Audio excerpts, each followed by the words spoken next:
really believe that it's vital for every community to have access to the arts, especially a community like ours.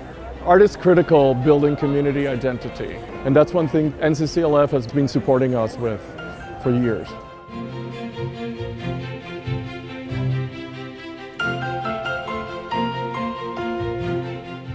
NCCLF is committed to working in Central Market. In a neighborhood like this one, where you had 3 million square feet of vacant space, we needed to understand what were the existing assets that would be important for our constituency, which is nonprofit arts organizations that serve the needs of low-income communities. Many administrations attempted to revitalize the neighborhood through various redevelopment efforts, but I don't think it was until recently through the Central Market Partnership that we were able to really capture the potential and the ethos of arts and culture in Central Market. One of our key partners has been the Northern California Community Loan Fund. NCCLF brings a skill set that the city doesn't have, which is the ability to be responsive to the very rapid and fast-paced commercial real estate market. Commercial real estate happens very, very, very, very quickly. What NCCLF has been able to do is ensure that we have a team of people with real estate expertise that could work with our nonprofit arts and culture organizations, but also with developers and small business owners to make sure that we're fully utilizing our commercial real estate in the neighborhood for positive use.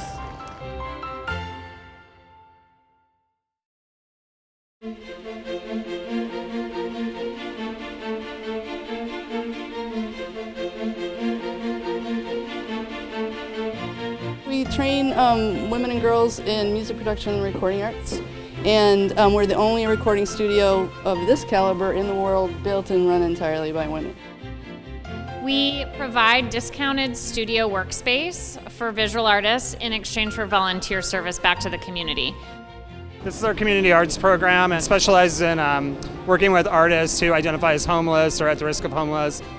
We had to relocate the program temporarily. That's where Lisa comes in. And she found us this space, which is supposed to be temporary, but it was such a boon to the program being here that we begged her to keep us here somehow, and she worked her magic and did. NCCLF did some financial analysis for us, which is great. So that was the pre-planning, then a lot of board development. NCCLF identified this landlord. NCCLF has also used tools to help us finance the renovation project. We went and identified the assets that would be good for nonprofits. We can do the financial transactions, do the renovations, do the permitting.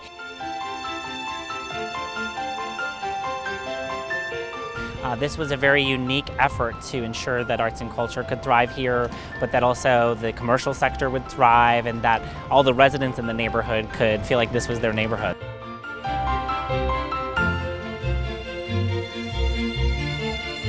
It was a real opportunity to go into a neighborhood on a grassroots level, figure out what the existing assets are, and figure out how to stabilize the existing community, and then leverage the transformation for their benefit.